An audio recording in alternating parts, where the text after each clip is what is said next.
Hi, I'm Jessica Chariton, and I'm here with Ashley Kappel, and we are the Real Estate in the Rockies podcast. Today, we got to interview Joe Smith, who is friend and neighbor, and he's done a lot of things for our community. He's served on the school board. He serves now on the Economic Development Committee. Economic Development Corporation. And his role is the Mountain Regional President for Collegiate Peaks Bank, and he's made sure in a lot of ways to support and prosper the community in all the roles that he's held. We had a good conversation about banking and different things that are affecting Colorado. We are looking forward to having you hear from him today.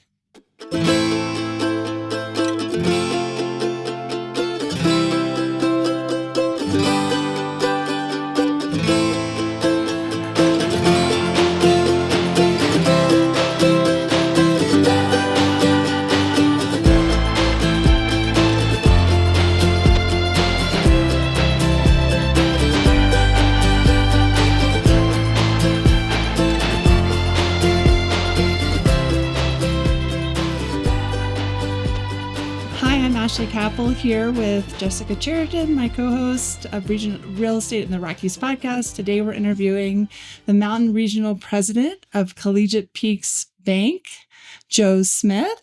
Thank you so much for being here today. We really appreciate it. Thank you for having me. So we're just going to jump right in.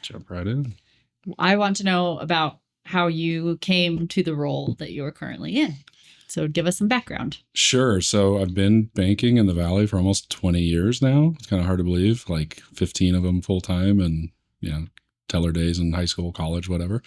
So in 2021, almost 5 years ago, at the end of the year, I took a new job and a new role with Collegiate Peaks Bank, where basically they hired me to be kind of the market manager, if you will, so market president. And that kind of evolved into the title that was like the Mountain Regional President. So I am one of 8 or 9 kind of like on an executive level at the bank. So EVP is also in my title. But for the most part, my role is to oversee our market with commercial lending, also in kind of just like somewhat of an oversight role on kind of consumer mortgage lending as well. And then being kind of an executive of the bank, just the day-to-day operation stuff that I need to step in on, and branch oversight and branch management. So that's kind of the role in a nutshell. That's helpful. So you referred to teller days. So you started at a different bank, I'm assuming, back in high school. Yes. So cool. Long history here. Yeah, I like the long history. I listened to your podcast with Walt Harder, and he mentioned Larry and Fred. Uh-huh. Larry was my dad. So he was at what is now High Country Bank for a 42-year career. Started as Salida Building and Loan. I knew Fred. Great man. Walt is right in that. So was funny to hear that and listen to these things. And Walt had the story probably 85% correct, I'll say. So Walt is right in some things. Only some things. From my recollection, I know there's a component. I remember that deal to some extent. I'm sure I was a teenager then. But so I started as a teller. I mean, frankly, I started cutting the lawns first. So I'd done that first. But as a senior in high school, I started as like a temp teller and just filling in gaps throughout the day. It wasn't an internship program back then. It was like the co-op stuff. Yeah. And then did summer work and then came back kind of college breaks for tellering and helped in the accounting department as well. Kind of started a full-time position at High Country Bank after I graduated college, and was supposed to be like a management trainee and jump from department to department. Banking is highly regulated, and we often get visitors from third parties. So when I got to the bank, there was a upcoming commercial loan review. So they threw me in the commercial loan department. I helped everybody get ready for like that loan review. And then shortly after that review was over, just had some turnover of folks in the department. And wait, because of the review? No, just unrelated. I was wondering.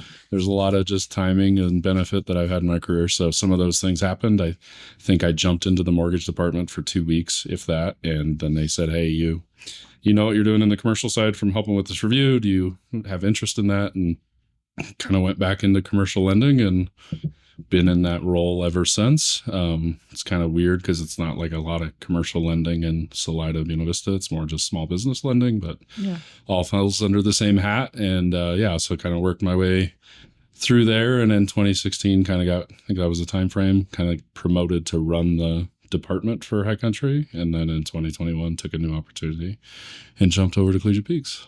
Cool. It's great. That's a good background. That That's a is really helpful. helpful background. Yeah. So what are you seeing in the Colorado real estate market and mountain communities specifically here or everywhere right now that buyers, sellers, and investors should be paying attention to? So not as impactful here, but I think just in a general sense, people should be aware, like our industry has a lot of consolidation all the time.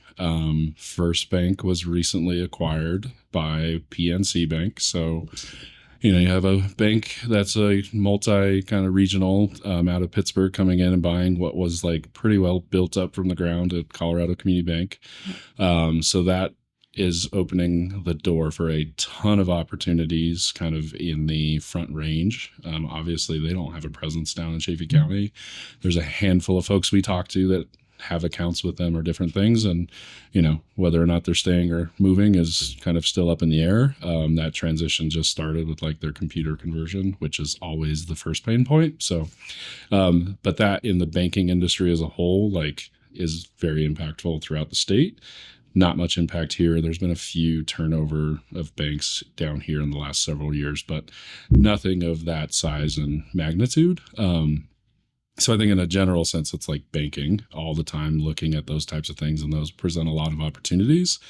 As far as like the markets and everything, I don't deal with the residential stuff as much, but I think as Jessica sees all the time is like there's activity, but like there needs to be the contingent activity to make the activity happen, and deals are being held up with just waiting for a sale to happen to create another sale. But for a contingency. Yeah. So a lot of pretty much everyone that's doing anything in the market right now doesn't want to deal with the high interest rate and is relying on equity from something else to get to their next house. Yep. Yeah. So seeing a lot of that still and hearing a lot of that. I talk to a lot of people and keep telling them, I just stop with the rates are going to come down conversation, because I've been saying that for 2-3 years and it's not happening. Actually, market's starting to look like they may go back up. So we'll have to see how all of that stuff gets managed. But there's still things happening. And I think it's, again, kind of in that weird, what's the economy look like the folks that have capital and the wherewithal, and there's opportunities for sure in different markets with prices, but a lot of things are just kind of stagnant and going slower, but there's still things going on. That's the exact words I have used to describe the market recently too, like stale. Like there's not as much movement, but still some.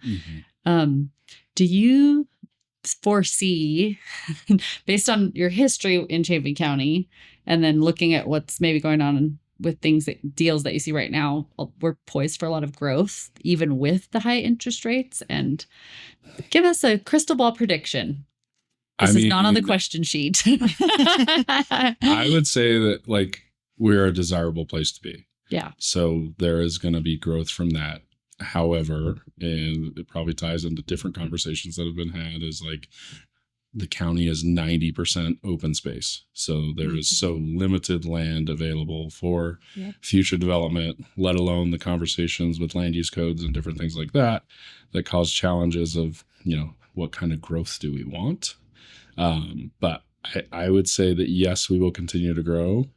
But I also would say that we're never going to kind of see that growth that we saw kind of through the COVID years. I think that was a anomaly. And, I've been telling customers for the last few years, if you took out those boom years, are you on a trajectory that's similar to, 17, 18, 19, or where are you at in that comparison? And obviously the prices of everything have escalated significantly, but for the most part, I would imagine people are going to continue to come here, and we're going to continue to see growth and limited supply, which will cause those pricing issues. But what I'm hearing and actually grateful for is hopefully over the long term, we have a slower growth pattern, which I think could lead to more sustainable growth in the long term. So we'll have time to make some decisions that need to be made in a better way instead of feeling like, oh, we got to do this right now because it kind of already happened. That's what it felt like from COVID. It's like, and those moratoriums that were put into place for short-term rentals, for example, were kind of emergency actions because there was so much happening so quickly that the local governments didn't quite know how to like stop and make a decision. You had to like stop what was happening, then figure out the decision making. And so, yeah. Yeah. And I think I heard some comments about reactionary versus being proactive. I think there's a lot of those conversations going on and I'm sure some of us are still trying to get out of like, oh God, there was some dark days, so to speak. It was really good, but it was also very just chaotic and a lot of things going on. But yeah, I think we're in a whole different world than where we were during those COVID days and the shutdowns and everybody just relocating and getting out of the big city. I mean, I think that's going to continue to happen.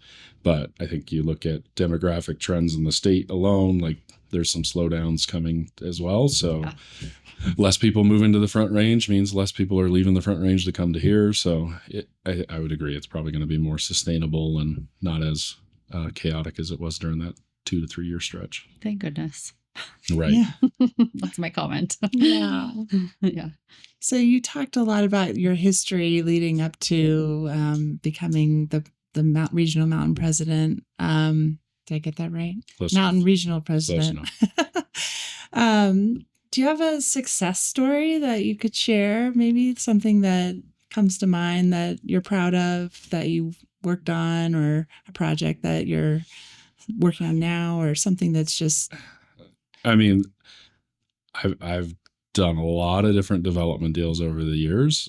Probably one of the primary like bankers, lenders, whatever you want to call me, on a lot of the development projects. So, in 2016 timeframe is when I feel like Salida and Buena Vista started changing, Mm-hmm. and we always come out of downturns a little bit slower and different things. So, but that's when some of the activities seem to really start picking up, which is when I was pretty, jumping into doing lots of different development deals. And I'm sure there's 5 or 6 different subdivisions that kind of started in that time frame that I was involved with kind of on the financing end of things. And, I think it's been like my whole career has been really enjoyable, from working in a small town and becoming like friends with the customers I have.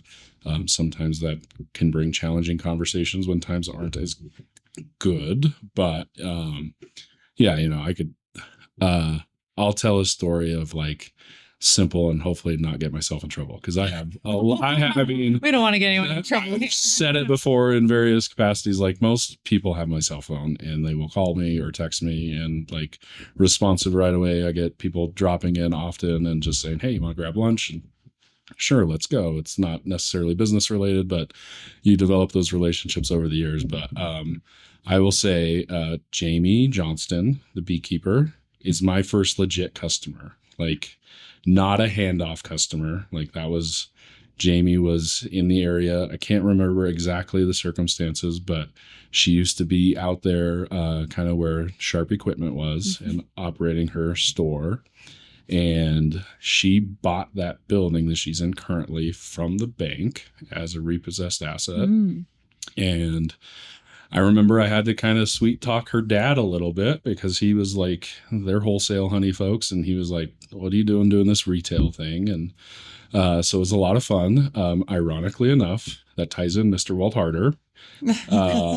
Everything somehow ties into so if I recall, Jamie, bank property, and I was negotiating, and it's one of those things where the bank never makes money when we resell property. So we try to keep costs at a minimum. And Jamie and I started having a conversation without kind of brokers involved. So kind of like, we're not going to have brokers. At the down time. with the real estate agents. Yeah, exactly.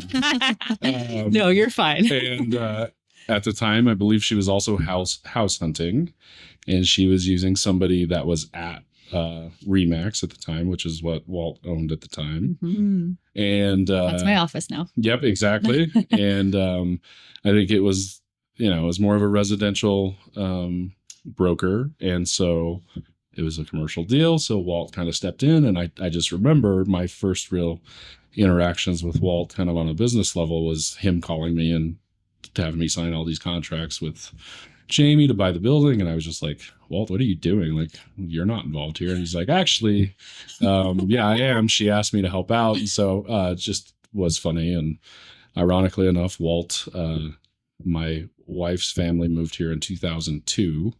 And apparently Walt was like the agent that was showing them around back then to find a house, and many months of different house showings and relocating. So always fun in small towns in those stories. But yeah, from that point on, like Walt and I started our relationship on like the banking side of things. And then Jamie, still a customer and friend to this day. As a matter of fact, her daughter is at my house right now. So it's like one of those things where it happens. We have kids the same age and you just start hanging out with those types of folks. And so, yeah, so that one's like, Jamie's my first customer. So that's really cool. And no offense to any of the other customers I have. I love Jamie. Jamie is certainly my first legit Joe brought her in type customer. So there you go. Well, I think that is a great example of, just saying her daughter's playing at my house right now, of why it's so different working in a small town. You just have to do things differently, and it's full like face to face so often, and you can't hide behind a email or computer screen because you will. It's like driving in a small town. I always think of this like driving in a small town. Like everyone knows my car. Like I better be a good driver and not, do anything rude or crazy because people know you. Right. And it's the same way running a business or being in, representing a business here, because it will stick with you forever, for good or bad. Yeah. So it's, I, especially in like community banking, relationships are kind of the key driver in how you really build a good business. Yeah. Small towns just like put a magnifying glass on that, and not only you driving, but like your kids driving, because we all know who it is, and I'm like, oh, there's Brenna, and it's like, oh, yeah. So it's just she's not speeding, right? Not that I'm aware of. So, but it's just that's just how it is in a small town, and everybody knows you. And Peyton's coming up soon. She'll have her license pretty soon. Permits, okay. Yeah. So we'll all be watching. Yeah, I mean, even just growing up here, I had the same thing of like, Dad would get home on Monday and be like, hey, I heard so-and-so from whatever. And I have plenty of stories from that too. And it's just like, yeah, it's a small town and everybody knows you. And I always tell my kids, good luck getting away with anything, because somebody's going to know me and see you. So yeah. Well, and I think it's a beautiful thing. It is. It creates like a strong community network and relationships that make you treat people probably better than you would if you were just sending an email. Because I recently had an experience. Here's a story with a national lender, and I won't say the name because I actually have a local lender now that is now working with them. So I probably would use them now because I have a face-to-face relationship with her and she's great. But when this client brought their lender to me to purchase, I didn't have a lot to say because they'd already done everything, all the paperwork and pre-approval through them. And they really messed things up. With the day of closing, they treated the day of closing like a soft deadline, basically, which created an issue for the seller because the seller was contingent buying a property, and it cost that seller $5,000 on the loan lock that they needed to get to purchase the next property.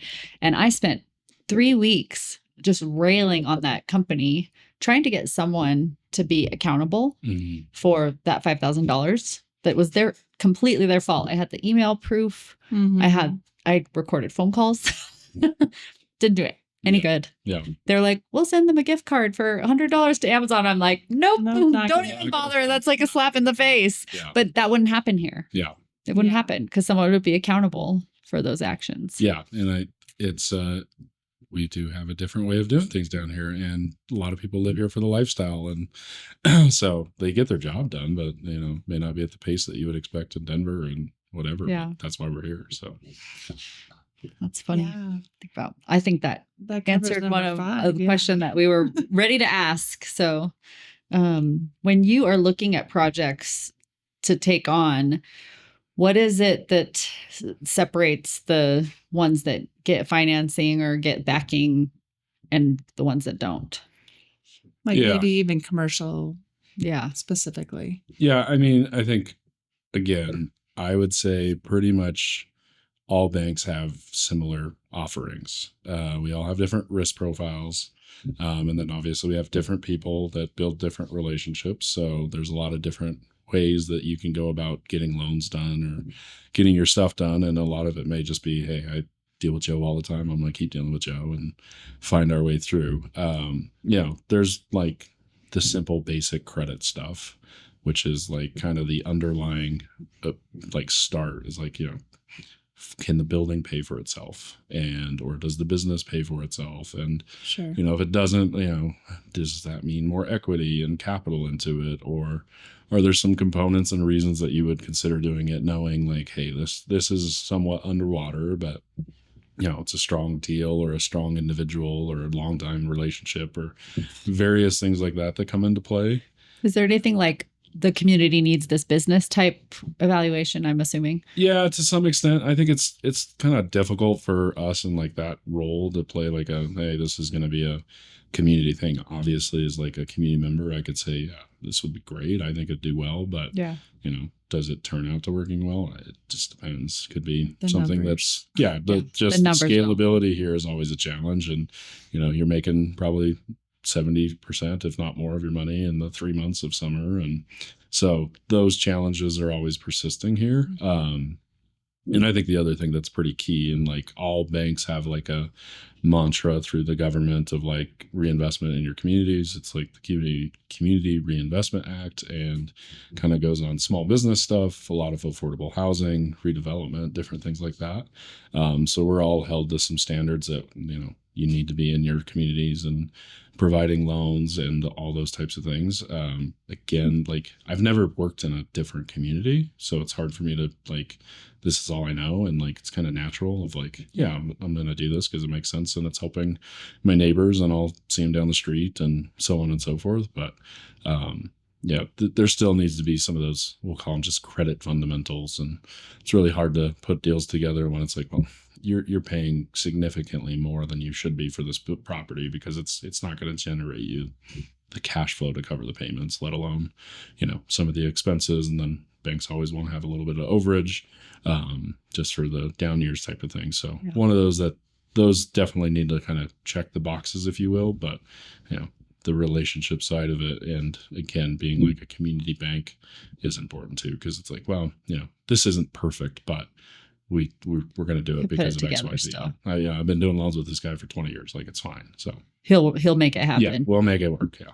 Interesting. Well, I guess I have a follow-up question to that, in that what comes to mind is in a real estate deal, for example, it's like sometimes appraisals take a while here because we don't have a ton of appraisers. We have some great ones, the ones we do have, but we just don't have a lot. But we really don't have commercial. I mean, I know of like one off the top of my head, commercial appraisers. Are there sticking points in that process to get commercial projects going here, like lack of commercial appraisers or anything that comes to mind? Like what pops into your head? Yeah, the appraiser thing sometimes can. For the most part, I think there's enough appraisers like in just say Colorado Springs or other close enough markets that do enough business here that they educated enough. Yeah, that they can get deals done. We have a handful, like, there's one or two that I'm aware of and like that do commercials things here. But some of them have been doing business here for a lot of years and different, they move around too. So that is not as big of an issue. There's sometimes just working through, most is it's just the limited number of people and services. So if you need different things like surveys or whatever, like, here's your limited pool of folks that give us 30 days instead of 1 week. And they're going to take a while. I mean, heaven forbid you need a well digged. And it's like, okay, you got 2 or 3 guys and they're we need to get Mike Henderson an intern. Yeah. That is my my to-do list, because that poor man, and he's so amazing Yeah. at his job. But he, like, what are we going to do if he can't do what he does for everybody? Right. Right. And being just a small community for so many years, you have some historical stuff that makes no sense. And people like Mike are great because it's like, oh yeah, I did that 30 years ago. And it's like a lot of knowledge. Exactly. So what are we going to do? It's like nervous about that. So, and yeah, the title company, I mean, we're all stretched for staffing down here. Yeah. So when you lose a key person, it's like, oh goodness, how am I going to replace them, and all the types of things. And it's like you always end up seemingly poaching people because how else are you going to do it, which is unfortunate. But yeah, there's just those challenges, I would say, with like probably the supply of various different things out there, but everything can be overcome. It just may kind of stretch timelines, and which causes some stress. But yeah, that right. makes sense.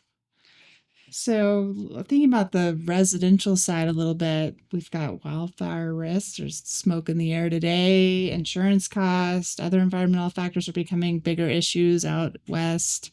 How are those affecting lending decisions and real estate decisions? So a lot of times, again, on the residential side, like underwriting that is a little simpler. Yeah. Because it's kind of a one and done. Sure. Based on kind of your qualifications that day. It doesn't matter that your insurance premiums may be increasing and everything. Obviously, there are still sometimes challenges of obtaining insurance. Sure. That's not ridiculously priced because you may be close enough to a range or area that is uninsurable, if you will. But I would say kind of on more of the multifamily or any kind of non-owner occupied where you're collecting rents to kind of service debt, that's where those challenges come in a lot, because rising costs on insurance and rising costs on property taxes and maintenance and all of those types of things, like, it's either squeezing your margin or increasing the rents to cover those costs. Yeah. So those challenges come up, and like in a general sense, the multifamily sector in like probably the whole nation, but in Colorado, they're lagging a little bit right now of just like rents aren't keeping up with the costs. And a lot of that is there's some tax stuff in there for sure, but insurance is a big one that just things continue to be more and more to insure because, the payouts for the various fires and different things like that. So definitely challenges. And I think that just kind of turns into kind of call it the bigger picture challenge of like affordability, if you will. And maybe not use that term necessarily, but it's just people being able to afford their lifestyle and continue, and wage growth not keeping up with inflation and those types of things that are pinching all of us, so to speak. I'm wondering if that the numbers that we know in the state, and we've talked about this on another episode, but like a 4% decrease in Colorado residents over the past couple of years. That's the official number.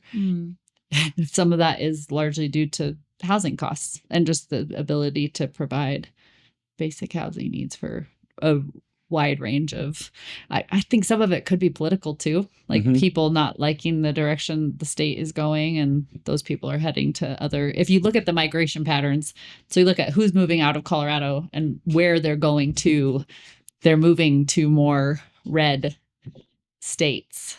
Some of that is. So it's kind of interesting to see. And you can look all that up online. Super fun. Yeah. No, realtors like to do it all the time. But yeah. And I mean, I don't want to get into like politics again, but like there's definitely, people just say like Denver's not business friendly because there's so much regulation and red tape and different things like that. And that creeps into different areas of the state. And then, it makes it, do I want to invest here? Like I already have challenges with staffing, and then they're going to have housing challenges. And then, from a regulatory standpoint, different things are more challenging. And I think you see a lot of like businesses in the Denver areas relocating out. I mean, they're also attracting things too. So you can't just kind of pick and choose your story, but, no, I think just the migration patterns into Colorado, like we're not as cool as we once was, I guess, for whatever reason. And I'm sure housing plays a factor. Well, I remember when marijuana was like a big draw. Yeah. Everyone's moving to Colorado to smoke pot. Great. Yeah. So, I mean, different things like drought conditions, that's going to affect things, and people are going to find different ways to recreate, or just say, you know what, I've enjoyed this, but I'm tired of, frankly, like the Denver Front Range of just, I'm so tired of driving on these roads where we've had massive growth, but our infrastructure isn't keeping up because, budgetary issues. Like there's just a lot of challenges, but housing has got to be a factor. I'm not going to sit here and say it's the primary or whatever, but it's in there. What do you think about looking ahead in terms of the next 5 years? We already kind of asked this question, but I feel like it's worth it for wrapping up. Like, I asked you to have a crystal ball, and you said slower growth, and I think that's a good thing because I do think we can be more sustainable and make better decisions. I'd be curious. Maybe don't want to say this on the podcast for all to hear, but like if you looked at Salida 5 years from now, personally, like what would you want Salida to be? Maybe we should ask all of our guests that question. That's a good question. I am not like an anti-growth local. Like I don't want to I always sit there and I'm like, what's happens if we don't keep growing and promoting economic development, like whether you guys know it or not. Like I'm the vice chairman of the economic development group. Been in that role for not that role, but I've been on that board for 8 years. Sure. One of the things that we do is obviously we're still a very tourist based economy, which means we have ups and downs. So how do you promote year round economic sustainability and growth? There's certain things I don't love that's changed about the town I grew up in, but also I do enjoy it significantly more raising my kids here, and the different people that have moved into the area and different perspectives. And, so I'm not an anti-growth person, but I understand that the growth needs to be sustainable and also not just insane, but also kind of properly planned. I think we've, again, been in such a reactionary mode. We've not focused on kind of the proactive, what do we want to be?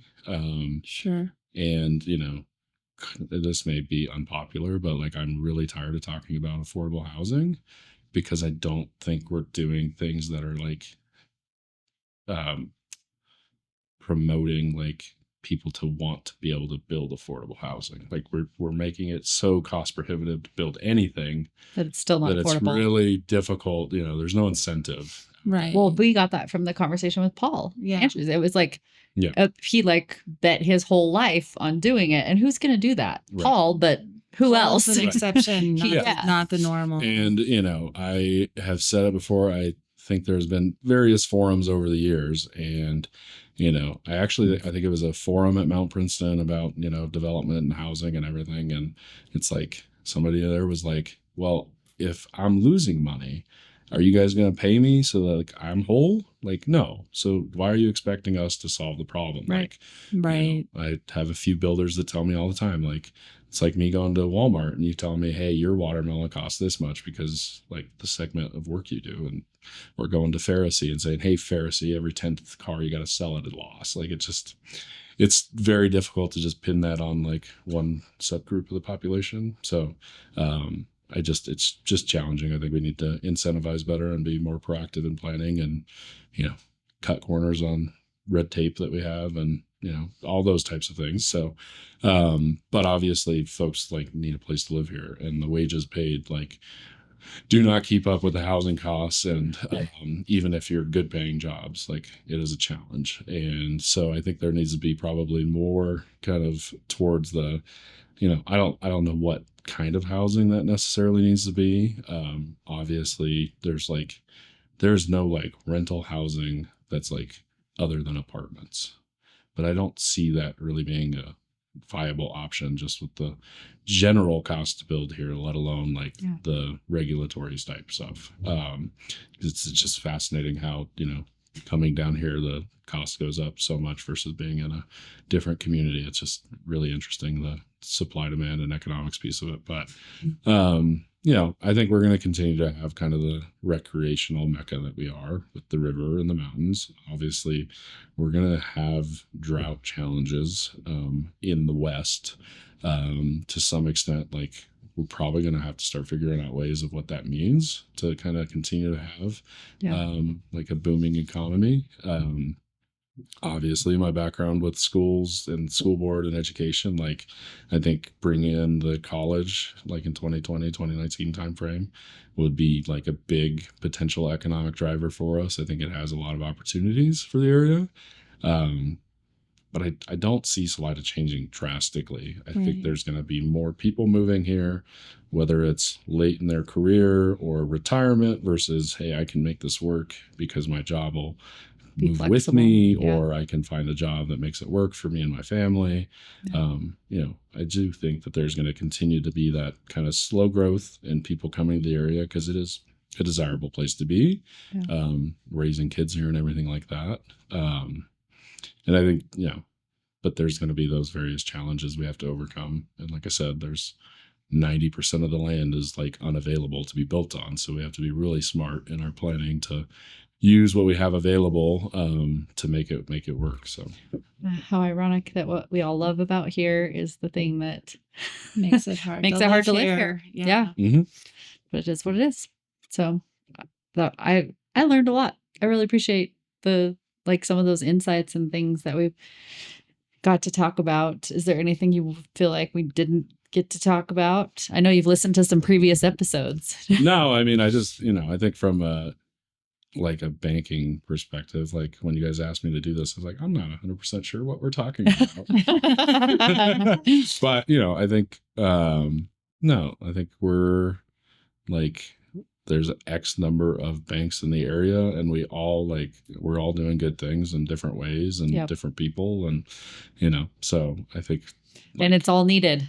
You don't want anyone to have a monopoly. When you were talking about consolidation at the beginning of the podcast, scary. It's scary. Yeah. That's happening in the real estate world right now. Yeah. Like real estate companies are gobbling up other real estate, and even big, like Remax just joined with Real. Mm-hmm. It's one of the biggest real estate mergers. But it's not, in my opinion, not a good thing. Yeah. So we want to see competition in the market. Yeah. For sure. Especially with banks. Yeah. And I think, again, it's kind of like the lack of franchises we have around here. Like we don't have any like mega banks. Like I think, there's a few of us that are bigger, but like we all still follow a community banking model, which is probably why we've been able to successfully keep out the Wells Fargos and whatnot, which is, sure, they could serve a role too, but also the market's so small.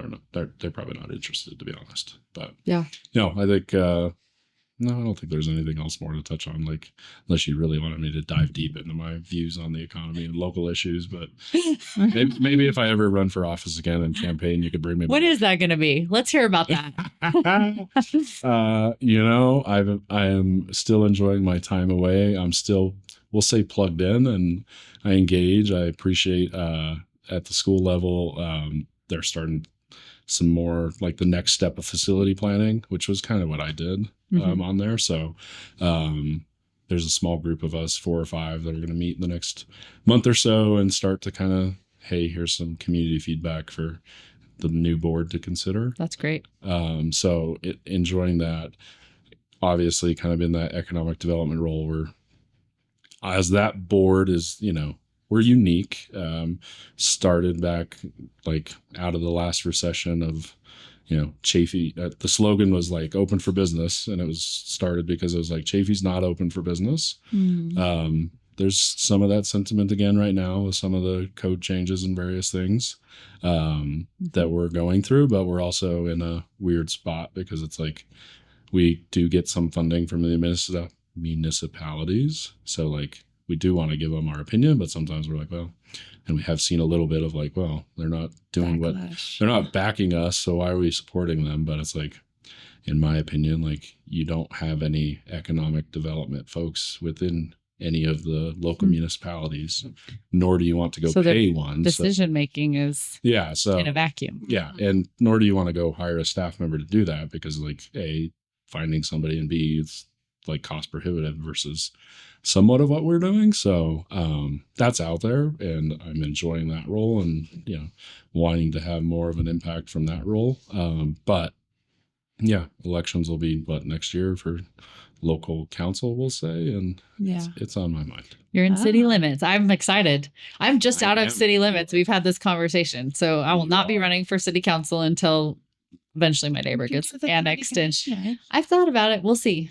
But It's like a full-time gig. once you Yeah, get to the that's commissioner. pretty- I know. That's why I have to wait quite a few years. Yeah. And I've weighed the And you have options. young kids too. So Yes. And I've weighed the options, and I'm like, can my time with being like a parent and full-time in my role at the bank, which is like not Sure. small, like be a council member. yeah. It's a lot of work. Yeah. Like, No, I'm sure really I could, excited to hear that. Like, who knows? So, If you need campaign help, hey, thanks. And yeah, no, it's on my mind. And I also, I know how it works, and there may have to try to convince a few others to consider it. So it's more impactful, so to speak, but yeah, I think that's good. we'll stuff. see. I also am enjoying this. And as I told somebody this morning, if I did it, the thing I really don't want to deal with is 3 months of talking about leash laws, and back in the day when we were talking about the deer in town and all those things, like, oh, that's part of it. And I'm like, that's the I'm like, no, I'd rather just be home with my kids. Like, Then Yeah. worry about Right. those conversations. Well, so, we appreciate your time here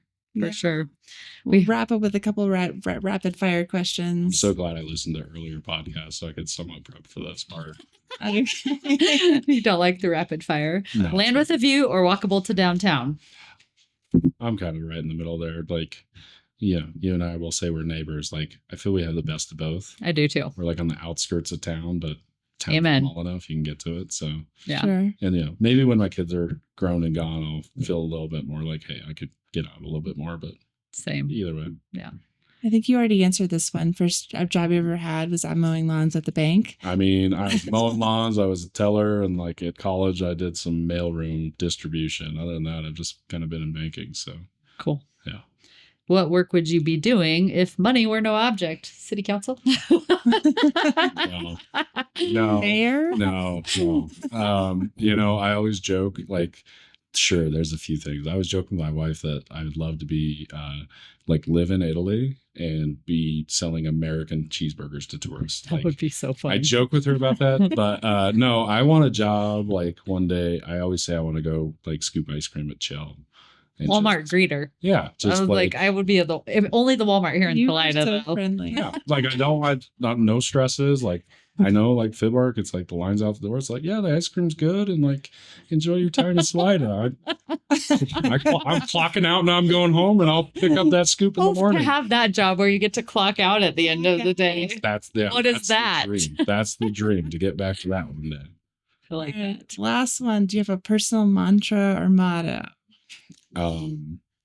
Sure. The easiest one I have: happy wife, happy life. So There you go. Yeah, and she deserves it. she deserves it. She puts up with me along with many other things. So pretty sure I threw that in the wedding vows and it holds true to this day. Thank you again. We appreciate it. Yeah, thank you. This episode is sponsored by Heart of the Rockies Homes at HomeSmart Preferred Realty. We do real estate with heart in the heart of the Rockies and serve Colorado Mountain communities, working to help clients navigate real estate in these unique towns. Whether you're buying, selling, or exploring your options, our goal is to make every step feel informed, supported, and straightforward.